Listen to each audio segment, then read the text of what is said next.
السلام علیکم حاضرین و ناظرین، مجھے جو عنوان دیا گیا ہے وہ ہے قرآن مجید علمی اور سائنٹیفک ذہن کی تشکیل۔ قرآن ایک علمی معجزہ ہے۔ اس سے پہلے بہت سے انبیاء کو معجزے دیے گئے۔ حضرت موسیٰ کا عصا تھا، حضرت عیسیٰ کا قم باذن اللہ تھا۔ آج وہ عصا اگر مل جائے تو دنیا میں کوئی یہ ثابت نہیں کر سکتا کہ اس عصا کو استعمال کیا تھا تو سمندر نے راستہ دیا تھا، اس عصا کو مارا تھا تو چٹانوں سے سوتے پھوٹے تھے، اس عصا کو نیچے ڈالا تھا تو وہ اژدہا نظر آیا تھا۔ اس سے عقیدت ہوگی ان لوگوں کو جو اسے مانتے ہیں، اس لیے کہ قرآن میں ہے، اس لیے کہ ان کی کتابوں میں ہے۔ لیکن اسے جو لوگ نہیں مانتے وہ سپرسٹیشن کہیں گے۔ محمد رسول اللہ صلی اللہ علیہ وسلم کو احادیث میں آتا ہے تقریباً 400 سے زیادہ عطا ہوئے، لیکن قرآن نے ان سوالوں کے باوجود کہ جب وہ یہ سوال کرتے تھے مشرکین، وَقَالُوا لَوْلَا يَأْتِينَا بِآيَةٍ مِّن رَبِّهِ، یہ لاتا کوئی دکھاتا کیوں نہیں چمتکار اپنے رب کی طرف سے لا کر؟ ایک مرتبہ بھی یہ نہیں کہا کہ ناشکرو دن رات دیکھتے ہو۔ 400 معجزے، 400 سے زیادہ معجزے 23 سالہ زندگی کے اندر، یہ تو ہر ایک مہینے کے اندر ہر 20 دن پر ایک کا اوسط بیٹھ جائے گا۔ محمد رسول اللہ صلی اللہ علیہ وسلم کا جو معجزہ قرآن نے ریکگنائز کیا ہے وہ خود قرآن ہے، ان کا لایا ہوا کلام۔ معجزے کے لیے جو لفظ استعمال کیا، معجزہ حالانکہ عربی کا لفظ ہے لیکن قرآن نے لفظ معجزہ نہیں استعمال کیا، قرآن نے اسے آیت کہا۔ حضرت موسیٰ کو اللہ نے آیات دی، اللہ نے 6000 سے زیادہ آیات دی۔ یہ علمی معجزہ ہے، اور یہ قیامت تک ان کی رسالت جہاں تک ہے وہاں تک یہ معجزہ چلے گا۔ وہ معجزے پچھلے نبی جاتے تھے، رسول جاتے تھے اور معجزے ان کے ساتھ چلے جاتے تھے۔ محمد رسول اللہ صلی اللہ علیہ وسلم کے وہ جو 400 سے زیادہ معجزے ہیں وہ بھی ثابت نہیں کر سکتے۔ یہ وہ معجزہ ہے جو قیامت تک باقی رہے گا، اور حیرت انگیز بات یہ ہے اور بہت بڑے آنر کی بات ہے کہ ان کے ہر امتی کے ہاتھ پر معجزہ ہے۔ بڑی عجیب بات بتائی تھی اور بڑی عظیم بات بتائی تھی پہلی وحی کے اندر، اقرا وربک الاکرم الذی علم بالقلم۔ خالی پڑھنا کافی نہیں ہے، جب تک اسے ریکارڈ نہیں کرو گے تب تک وہ علم میں کنورٹ نہیں ہوگی پڑھائی۔ اس کے بعد پھر انسان کے پاس علم آئے گا جو وہ نہیں جانتا تھا، علم الانسان ما لم یعلم۔ اور پھر اسی کا نتیجہ تھا کہ غار حرا سے محمد رسول اللہ صلی اللہ علیہ وسلم اترے اور اونٹوں کے چرواہوں کو قوموں کا امام بنا دیا، اور اسی کا نتیجہ تھا کہ 300 سال کے اندر پھر دنیا کے اندر انہوں نے کائنات کو مسخر کیا، کائنات کے راز تلاش کیے، اس لیے کہ یہ حکم قرآن کا تھا۔ اس کے 2 حصے موضوع کے، ایک تو یہ کہ کیا سائیکی ہونی چاہیے، کیا نفسیات ہونا چاہیے، کیا ذہن ہونا چاہیے جو قرآن نے بنایا تھا، اور دوسرا حصہ یہ ہے کہ سائنٹیفک میتھڈولوجی کیا ہے اور قرآن اس کے ساتھ کس حد تک آگے چلتا ہے یا ویریفائی کرتا ہے یا نہیں کرتا۔ تو یہ پہلا حصہ کہ قرآن نے کیا ذہن سازی کی تھی۔ عقل کا استعمال لازم ہے، ریشنل ہونا چاہیے، ریشنلٹی لازم ہے۔ یہ ضروری ہے کہ پچھلے لوگوں کے سے جو کچھ چلتا چلا آ رہا ہے اسے آنکھیں بند کر کے نہ تسلیم کیا جائے، اور اندازے نہیں ہوں، گمان نہیں ہو، حقیقی علم ہو۔ یہ اتنی چیزیں ہیں جو ضروری ہیں ایک سائنٹیفک ذہن ہونے کے لیے۔ قرآن نے کہا کہ وَلَقَدْ ذَرَأْنَا لِجَهَنَّمَ كَثِيرًا مِنَ الْجِنِّ وَالْإِنسِ، ہم نے جنوں اور انسانوں کی ایک بڑی تعداد کو جو پیدا کیا وہ جہنم میں جلے گی، اس دنیا کے اندر بھی جہنم میں پہنچ جائیں گے، اس لیے کہ لَهُمْ قُلُوبٌ لَا يَفْقَهُونَ بِهَا، ان کے قلوب ہیں غور و فکر نہیں کرتے، لَهُمْ أَعْيُنٌ لَا يُبْصِرُونَ بِهَا، آنکھیں ہیں بصیرت سے کام نہیں لیتے، وَلَهُمْ آذَانٌ لَا يَسْمَعُونَ بِهَا، کان ہیں ان کانوں سے وہ حقیقی جو کچھ سننا چاہیے اس کا کام نہیں لیتے۔ اولئک کالانعام، یہ تو جانوروں کی سے ہو گئے لیکن ان سے زیادہ بدتر، بل ہم اضل اولئک هم الغافلون، یہ حقیقت سے غافل لوگ ہیں۔ تو پھر جہنم تو ان کے لیے موجود ہے، جلیں گے یہاں دنیا میں بھی۔ قرآن نے کہا کہ ان شر الدواب، بہت بڑی بات ہے، بہت عظیم بات ہے، ان شر الدواب عند اللہ الصم بکم الذین لا یعقلون، بدترین کریشن جیو وہ ہیں، اس میں کیڑے مکوڑے سب شامل ہیں، کیچوے، ان سب کے اندر بدترین وہ ہیں جو گونگے ہیں، بہرے ہیں اور عقل سے کام نہیں لیتے۔ کم سے کم 500 آیات ہیں قرآن شریف کے اندر، بعض لوگ کہتے ہیں 750 کے قریب ہے، میں نے نہیں گنی، کہ جس کے اندر غور و فکر کرنے کا، تفکر کرنے کا، عقل سے کام لینے کا، سوچتے کیوں نہیں، سمجھتے کیوں نہیں، جس میں تذکرہ ہے اس بات کا، جس میں تاکید اس کی ہے۔ قرآن نے ایک بات اور بہت اہم ہے، یہ کہا علم کی کوئی حد نہیں ہے۔ ابھی یہ تشکیل ہو رہی ہے سائنٹیفک ذہن کی، علمی ذہن کی، کہ علم کی کوئی حد نہیں ہے، کہ وفوق کل ذی علم علیم، ہر علم والے کے اوپر ایک اس سے اوپر زیادہ علم والا موجود ہے، یعنی کوئی لمٹ انسانی علم کی نہیں آئے گی، اور پھر انسانی زندگی یہاں تک کہ ختم ہو جائے، دنیا سے انسان ختم ہو جائے۔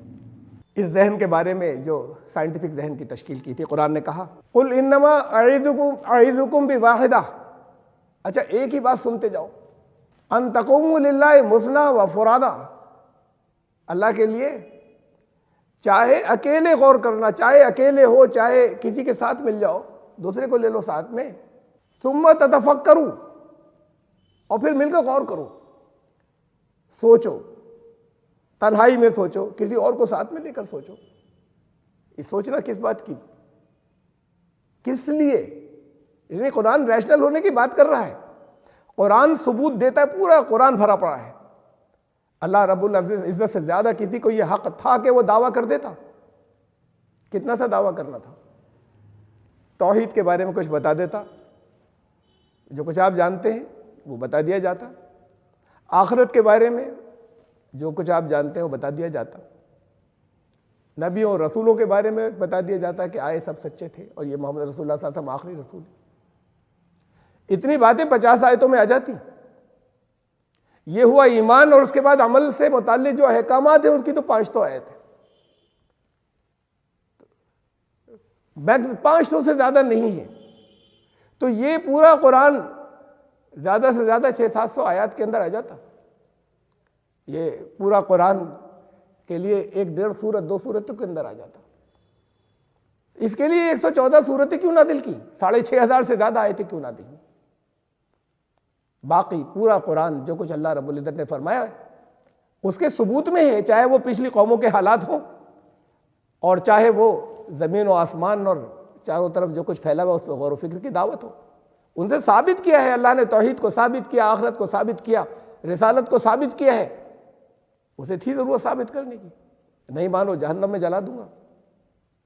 یہ ریشنلٹی ہے، اس کی بنیاد وہاں سے چل رہی ہے۔ اللہ رب العزت نے ثابت کیا ہے کہ اچھا سن لو، ثبوت دے رہے ہیں، پھر مانو۔ اور یہ آخری بات ہے، کہا اس قرآن پر بھی آنکھیں بند کر کے مت گر جانا۔ اللہ کے عباد الرحمن سے بات شروع کی سورہ فرقان کے اندر، 25ویں سورت کے اندر، اس میں درمیان میں کیا کیا ان کی صفات ہونی چاہیے جو اس کے حقیقی بندے رحمان کے۔ والذین اذا ذکروا بآیات ربہم لم یخروا علیہا صما وعمیانا، وہ ہیں کہ جب ان کے رب کے سامنے یہ قرآن کی آیات، ان کے رب کی آیات کے کوئی کا ریمائنڈر دیا جاتا ہے، لم یخروا علیہا، اس کے اوپر ماتھا نہیں ٹیک دیتے، صما وعمیانا، بہروں اور اندھوں کی طرح سمجھ کر مانتے ہیں۔ یہ ان ہائٹس تک لے کر گیا تھا قرآن، عقل کے استعمال کو، ریشنیلٹی کو۔ قرآن کی بھی اندھی تقلید نہیں ہو، پیچھے جو لوگ چلے آ رہے ہیں ان کی اندھی تقلید کا تو سوال ہی نہیں۔ کہا کہ قرآن کی بھی اندھی تقلید ٹھیک ہے، کامیاب ہو جائیں گے، لیکن ایک سمجھ کر ماننے والا نہ معلوم کتنوں کو بچائے گا، اور جس نے بغیر سمجھے عمل کر لیا وہ خالی خود بچ جائے گا۔ اس بات کی مخالفت قرآن کے اندر بھری پڑی ہے کہ پیچھے سے جو کچھ چلا آ رہا ہے تمہارے آباء و اجداد سے اور اسلاف سے، اس پر آنکھیں بند کر کے مت ماننا، یعنی اس کو بھی عقل اور ریشنیلٹی کی کسوٹی پر پرکھنا، یہ ہے ریزننگ کے ساتھ۔ تو یہ کہا کہ وہ لوگ یہ کہتے ہیں انا وجدنا آباءنا علی امۃ و انا علی آثارہم مقتدون، کہ ہم نے اپنے جو ہم سے پہلے آباء و اجداد تھے، اسلاف تھے، ان کو جس راستے کے اوپر پایا ہم تو بس اسی کے پیچھے چلیں گے، اسی کی اقتدا کریں گے۔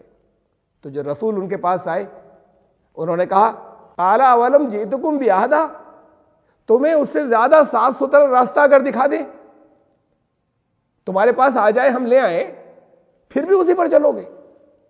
لاجک سے مانو گے نا، جب تمہیں دیکھ لو کہ کتنا کلیئر کٹ راستہ ہے تب بھی اسی کو ماننے چلے جاؤ گے جو پہلے سے تمہارے پاس آ رہا ہے۔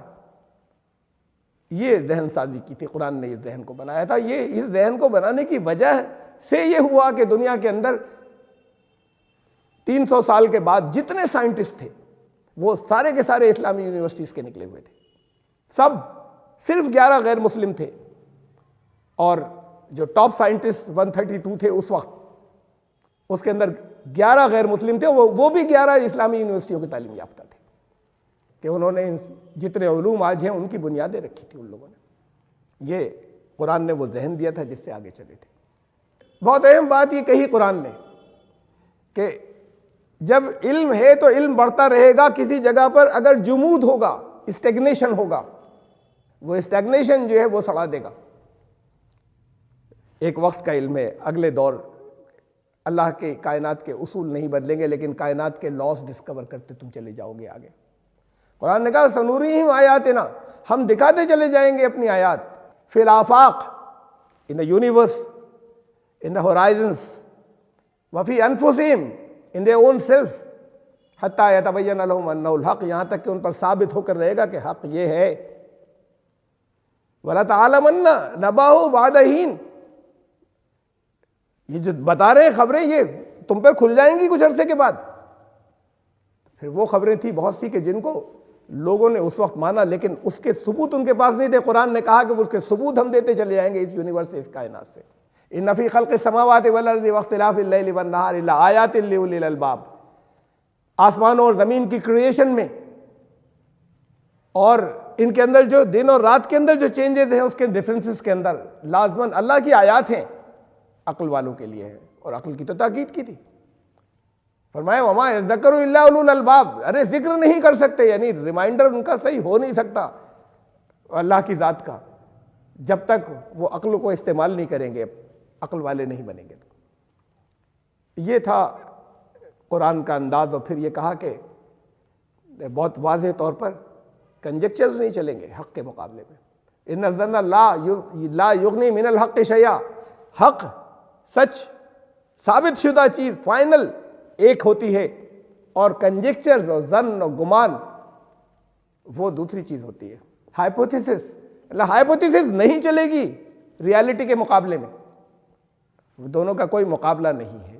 فرمایا ولا تقف لیس لک بہ علم، جہاں اگر جس چیز کا تمہارے پاس یقینی علم نہیں آ جائے اس پر رک مت جانا، تلاش جاری رہے گی، یقینی علم تک پہنچ رہا ہے، تلاش جاری رہے گی۔ اندازوں سے کام نہیں چلے گا، ہائپوتھیسس سے کام نہیں چلے گا۔ تو یہ میں نے بہت بریف میں یہ بات رکھی کہ ذہن کیا دیا تھا، اور پھر وہ دوسرا حصہ جسے میں نے کہا تھا کہ سائنٹیفک میتھڈولوجی کیا ہے۔ سب سے پہلی چیز آبزرویشنز، دیکھو، غور کرو۔ قرآن نے تو آبزرویشنز کی اتنی تاکید کی ہے، اتنی تاکید، سینکڑوں آیات کے اندر۔ زمین میں گھومے پھرے نہیں تم، سیر نہیں کی، غور نہیں کیا۔ لیکن ایک فرق ہے قرآن میں اور ماڈرن سائنس کے اندر۔ ماڈرن سائنس یہ تلاش کرتی ہے کیسے ہو رہا ہے، کوئی نیا پروسیس سامنے آتا ہے، ہاؤ۔ قرآن اس کے پیچھے ایک مقصد دیتا ہے، کیوں ہو رہا ہے، یہ وجود میں کیوں لایا گیا، یہ ہے کیوں۔ اور پھر اس کے بعد یہ ماڈرن سائنس کہتی ہے کہ پہلی چیز ہے آبزرویشن، دوسری چیز ہے آبزرویشن کے بعد پھر raise a question, ask a question. جو تمہیں کوئی پروسیس نظر آیا، کوئی فینومینن نظر آیا تو اس کے بارے میں، اور پھر اس کے بعد نظریہ قائم کرو، ایک ہائپوتھیسس، اس نظریے سے نتیجہ نکال کر کے فیوچر کی ایک پریڈکشن کرو کہ پھر اس نظریے کے مطابق ہونا تو یہ چاہیے۔ اب ایکسپیریمنٹ شروع کرو۔ ایکسپیریمنٹ ایسا ہونا چاہیے کہ جو ریپروڈیوسیبل ہو، جو دوسرے بھی کر سکے. یہ نہیں کہ ہم نے ایک تجربہ کر لیا تھا اس میں یہ ہوا تھا. وہ ایکسپیریمنٹ ایسا ہو, پھر اس کے بعد جو رزلٹ نکلے اسے چیک کرو, وہ جو پریڈکشن کی تھی اس سے اگر میچ ہوتی ہے تو وہ ہائپوتھیسس لا بن گئی, اگر میچ نہیں ہوتی تو وہ ہائپوتھیسس کینسل. واپس اس اسٹیپ پہ جانا ہے, ایک نئی ہائپوتھیسس, ایک نیا نظریہ, ایک نیا گمان, ایک نیا ظن. قرآن ان 2 اسٹیپس کو لیتا ہے, آبزرویشنس اور آسک اے کوشچن. پھر فارم اے ہائپوتھیسس, نو دس از, یہ تو ظن ہے, گمان. یہ سارے اسٹیپس قرآن روک دیتا ہے. یہ بات نہیں ہو رہی کہ تمہاری روزمرہ کی ضرورت کے لیے کائنات کے لاز ایسے نہیں معلوم کرو. لیکن کتنی حقیقتیں ہیں جن کو قرآن نے بتا دیا, رزلٹ دے دیے. اب تم ہائپوتھیسس کو لے کر چلو گے, گمان کو لے کر چلو گے, اس کے بعد پھر کینسل کرو گے, پھر جاؤ گے واپس. کتنی چیزیں جسے تقریباً آخری طور پر مان لیا تھا, اب اس کے اوپر کہہ رہے ہیں کہ نہیں, یہ تو ہم نے جو مانا تھا وہ سب غلط ہے. اور اس وقت لیٹسٹ جب ہم کنورج کر کے آ رہے ہیں یہاں اس 21ویں صدی کے شروع تک, تو ہم یہ سوچ رہے تھے کہ ہم نے اس یونیورس کے بہت سی چیزوں کو تو سمجھ لیا ہے, بہت کچھ باقی, بے پناہ باقی, لیکن بہت سمجھ لیا. اب یہ کہہ رہے ہیں کہ وہ جو کچھ سمجھا تھا وہ کچھ بھی نہیں, وی ول انڈو دیٹ. وہ کہہ رہے ہیں کہ وہ پہلے ایک سنگولیرٹی سے شروع کیا تھا اور اس میں بھی کنفیوژن ہے, کچھ کہتے ہیں وہی صحیح ہے, کچھ کہتے ہیں غلط ہے. اب سے 15 سال پہلے وہ بگ بینگ کے کائنات شروع ہوئی ایک سنگولیرٹی سے, ایک ایسا پارٹیکل جس کے اندر بے پناہ وزن تھا اور بالکل غیر محسوس, غیر مرئی تھا وہ, اس کا نام انہوں نے رکھا سنگولیرٹی. اور وہ ایکسپینڈ ہوا, اور ایکسپینڈ ہونے کے بعد یہ ساری یونیورس, یہ کائنات چلی. اس پروسیس کو بگ بینگ کہا گیا. اب سے 15 سال پہلے اس کو ریجیکٹ کر دیا گیا کہ نہیں. پھر بات یہ ہے کہ اس کے ساتھ میں ڈارک میٹر سپوز کیا گیا, آج تک ملا نہیں ہے. ڈارک انرجی آج تک دیکھی نہیں کسی نے, کسی کی لیب میں نہیں آئی ہے. تو یہ بھی ساری ہائپوتھیسس, کیلکولیشنز ہیں ان کی کہ یہ ہونا چاہیے. اس سب کو اب کہہ رہے ہیں کہ نہیں, وہ سب کچھ نہیں تھا, وہ غلط تھا. اب ہم نئے سرے سے چلیں گے, کچھ اور ہوگا. یہ اب سے 15 سال پہلے, اور نئے سرے میں خالی ہاتھ پاؤں مار رہے ہیں. سب نے غلط نہیں کہا. سب سے بڑا سائنٹسٹ اسٹیفن ہاکنس ابھی 2018 کے اندر انتقال ہوا. آخری حصے کے اندر, لاسٹ ان سے جو انٹرویو لیا گیا اس کے اندر سوال کیا گیا کہ بگ بینگ سے what was before big bang, he said nothing. اس کا مطلب ہے کہ وہ بگ بینگ تھیوری اس نے کینسل نہیں کی. جو دنیا کا سب سے بڑا سائنٹسٹ تھا وہ بات کر رہا ہے سنگولیرٹی کی, اور یہاں بہت سے سائنٹسٹ کہہ رہے ہیں اب سے 15 سال پہلے کہ نہیں, وہ سب ختم ہو گیا. جو کچھ سمجھتے تھے گلیکسیز کے بارے میں, ہماری اس کہکشاں کے بارے میں, کہ وہ تو ایک فلیٹ پلیٹ کی طرح ہے, وہ راؤنڈ نہیں ہے. اب کہہ رہے ہیں راؤنڈ ہے, فلیٹ پلیٹ کی طرح نہیں ہے. اب انہوں نے کہا جتنے نظریات ہمارے اب تک تھے ہائپوتھیسس سب کینسل. تو ابھی تو ہاتھ پاؤں مار رہے ہیں خالی, انہیں نہیں معلوم. یہ فرق ہے سائنس میں اور دین. اگر کوئی چیز حق کہہ کر دے, چیک کر لیجئے, اس چیک کے لیے چیلنج کرتا ہے وہ قرآن. یہ اس کوشچن پر لے کر جاتا ہے کہ ٹھیک ہے تم تلاش کرتے رہو یہ کیسے ہوا تھا, لیکن جہاں تک وجود میں لانے کا سوال ہے وہاں نہیں پہنچ سکو گے تم. اس لیے کہ جو وجود میں لایا ہے یہ پروسیس اسے معلوم ہے, اس نے کتنی چیزیں جو اس نے بتا دی. اگر تم اس رزلٹ سے چلتے, وَقَيِّم مِّنْ آیَةٍ فِي السَّمَاوَاتِ وَالْأَرْضِ تَمَرُّونَ عَلَيْهَا, کتنی آیات ہیں, کتنی نشانیاں بکھری ہوئی ہیں آسمانوں میں اور زمین میں, تم ایسے گزر جاتے ہو اس کے اوپر سے. وَهُمْ عَنْهَا مُعْرِضُونَ, یہ لوگ اس پر سے ویسے ہی گزر جاتے ہیں, اعراض کرتے ہیں, ایسے جیسے اندیکھے کر دیا. تو قرآن تو کہتا ہے کچھ بھی نظر انداز نہیں کرو, غور و فکر کرو. آبزرویشنز کی بات کرتا ہے. دیکھو next step, ask a question. کم از کم 300 سے زیادہ آیات تو کوشچن سے سٹارٹ ہوتی ہیں. مانے کیا, حل مانے کیا, اولم یرو, الم یرو, کیا انہوں نے نہیں دیکھا, اولم یرا, کیا اس نے نہیں دیکھا. ان الفاظ سے, ان کوشچنز کے ساتھ میں, کیا وہ نہیں سمجھتا اس بات کو. کم از کم 300 سے زیادہ آیات تو اس کوشچن سے سٹارٹ ہوتی ہیں. یہ تو کوشچنز قرآن ریس کرتا ہے لوگوں کے سوچنے کے لیے تاکہ غور و فکر کریں. اس کے بعد اب فارم ہائپوتھیسس ضرورت نہیں ہے. سائنس کو ہائپوتھیسس قائم کرنی پڑتی ہے, پھر وہ آتی ہے, پھر وہ ریجیکٹ ہوتی ہے. وہ جو تقریباً یقینی مان لی گئی تھی وہ سب اب کینسل کر دی. اب دوبارہ کسی جائیں گے, نئی ہائپوتھیسس بنائیں گے, پھر یہاں تک آئیں گے. یہ تھا کہ کوئی چیز جو ہے وہ اتفاقیہ جو ہے وہ تو وہ کہہ رہے ہیں کہ نہیں یہ پہلے سے چلی آ رہی ہے, یہ اتفاق پہلے سے نہیں چلی آئی، اتفاقیہ وجود میں کسی نے بنایا نہیں، بلکہ یہ ایک پروسیس سے وجود کے اندر آیا، اس پروسیس کو تلاش کر رہے ہیں کیسے، ہاؤ.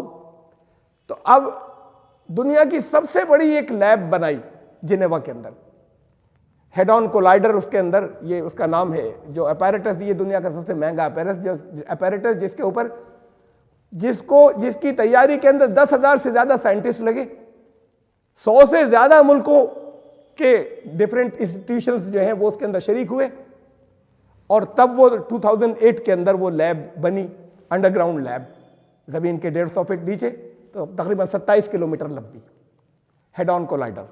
وہاں پر یہ تھا کہ ہم لائٹ کی ویلوسٹی سے، روشنی کی رفتار سے پارٹیکلز جو ہیں اس کے اندر موو کریں گے 3 لاکھ کلومیٹر پر سیکنڈ کی ویلوسٹی یا رفتار سے، اس میں پروٹونز ایک دوسرے سے ٹکرائیں گے. اس کولیجن سے ہمیں پتہ چلے گا کہ نیا پارٹیکل وجود میں آئے گا. اس دور میں اس کا نام رکھا گیا تھا، لوگوں نے، عوام نے، گاڈ پارٹیکل.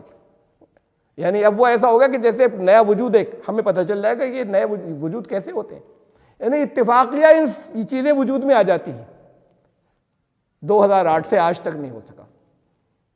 وہ اب اسے اور تجربات کر رہے ہیں، اسے کچھ فائدے ہیں، لیکن وہ نیا پارٹیکل وجود میں نہیں آیا جو اوریجنل مقصد اس کا تھا، جو دنیا کا سب سے مہنگا تجربہ تھا، جس میں 10,000 دنیا کے سائنٹسٹ لگے تھے، اور جس پر $5 بلین انیشل کاسٹ تھی، اور ہر سال $1 بلین اس کی مینٹیننس کے اوپر خرچ ہوتا ہے. اور انہیں نہیں معلوم کہ یہ ہوا کیسے. یہ کوئی چیز اتفاقیہ، کوئی پارٹیکل وجود میں ہے کہ وہ کہہ رہے تھے کہ ایسے معلوم ہو جائے گا، کوئی نہ کوئی تو وجود میں آئے گا. یہ وہ 2008 سے لے کر 2020 تک ابھی تک ان کو نہیں ملا. تو یہ کیوں ہاتھ پیر مارتے ہیں؟ یہ کیوں ہائپوتھیسس قائم کرتے ہیں؟ اسے کیوں نہیں مان لیتے کہ کوئی وجود میں لانے والا ہے، کہیں سے لایا ہو؟ اس کو ماننے کے لیے تیار نہیں. تو قرآن تو ان سارے کنجیکچرز کو بیچ میں ختم کر دیتا ہے. جہاں پر انسانوں کی ضرورت کے لیے، فائدے کے لیے، ٹھیک ہے، معلوم کرو، اصول دریافت کرو، بہت اچھا ہے، اصول دریافت کر کے پھر اسے انسانوں کے لیے کام میں لاؤ جو ڈسکوریز ہوں. یہ تو کہا کہ تمہارے لیے زمین و آسمان کو مسخر کیا اس نے، یعنی پھر تمہارے لیے جب تمہارے کنٹرول میں دیا تو ان کی ترکیب استعمال معلوم کرو، فائدہ ہوگا. لیکن اب تم اس کی اوریجن کے اوپر جا رہے ہو اور اس میں کہہ رہے ہو کہ نہیں، کوئی اوریجنیٹر نہیں ہے، اب ہم پتہ لگا لیں گے. تو تمہارے پتہ لگانے کا حشر ایسا جیسے ہیڈ آن کولائڈر کا ساری دنیا مل گئی، اور آج تک وہ ایک ذرہ جو ہے وہ وجود میں نہیں لا سکے، ایک پارٹیکل وجود میں نہیں لا سکے. تو یہ سائنٹیفک ذہن کی تشکیل بھی اس لیے کی تھی کہ خالی ہاؤ پر نہیں رک جائیں، وہاں پہنچے مقصد کیا تھا، یہ سب کیوں تھا. یہ کہا قرآن نے، یہ باری تعالیٰ نے فرمایا وَمَا خَلَقْنَا السَّمَاءَ وَالْأَرْضَ وَمَا بَيْنَهُمَا لَاعِبِينَ. یہ کھیل تفریح کے لیے نہیں بنایا ہم نے، کوئی ہمیں انجوائے کر رہے ہیں، کوئی ہم نے ایک ناٹک کریٹ کر دیا ہو. کوئی مقصد تھا پیچھے، کوئی وہ مقصد کیا ہے، اسے تمہارا تعلق ہے جو کریٹ کیا ہے، تو تاکہ آگے نقصان نہیں ہو. آگے کے ابھی سے مان لیں، یہ ایک زمانے کے بعد، صدیوں کے بعد، آگے جانے کے بعد کہیں ثابت ہو اور سائنٹیفیکلی بانا، تو پھر اتنی نسلیں تو برباد ہو گئی نا. تو پھر قرآن نے اس کنجیکچر کو درمیان سے ہٹا کر ان ایسنشیل چیزوں کے جن کی تہ تک انسان نہیں پہنچ سکتا، جو اس نے نہیں دیکھے، مانے ریشنلی دیکھ نہیں سکتے، لیب میں ایکسپیریمنٹ نہیں کر سکتے، مانیں گے انہیں بھی ریشنلی، آخرت کو بھی سمجھ کر مان سکتے ہیں، خدا کو بھی سمجھ کر مان سکتے ہیں. تو یہ کہتے ہیں کہ لیب میں دیکھیں گے پہلے. تو لیب میں تو ابھی آج تک انہوں نے جسے ڈارک میٹر کو مانتے ہیں نہ اسے دیکھا لیب میں، انہوں نے نہ لیب میں، نہ یونیورس میں، نہ آج تک ڈارک انرجی کو دیکھا، اور مانتے چلے آ رہے تھے. نہ سنگولیرٹی کو دیکھا تھا. کتنی چیزوں کو مانتے چلے آ رہے ہیں، وہ ہائپوتھیسس، اسے دیکھا نہیں، اسے مانتے ہیں، اسے اسٹرانگ تھیوری کہتے ہیں. تو بہرحال یہ اصلاح تو صرف قرآن پر ایمان رکھنے والے کر سکتے تھے تاکہ کامیابی و کامرانی کی طرف دنیا کو لے جائے. تو حاضرین، یہ ایک بہت کم وقت میں کچھ باتیں یہاں پر کہہ سکا. اصل میں تو ایک سمندر ہے یہ، جس کے بارے میں تفصیل سے رکھا جا سکتا تھا، لیکن بہرحال مجھے امید ہے کہ آپ تک کچھ باتیں جو میں پہنچانا چاہتا تھا پہنچ گئی ہوں گی. میں انتہائی شکر گزار ہوں ابو العالیٰ سید سبحانی صاحب کا اور ان کے معاونین کا، جنہوں نے علم والوں کی اس گلیکسی کے اندر مجھے اس موضوع پر اظہار خیال کا موقع دیا. اور حاضرین و ناظرین، میں آپ سب کا شکریہ ادا کرنا بھی اپنا فرض سمجھتا ہوں، جن کے دم سے اس طرح کے اہم سیمیناروں کا انعقاد ممکن ہوتا ہے۔ السلام علیکم ورحمۃ اللہ۔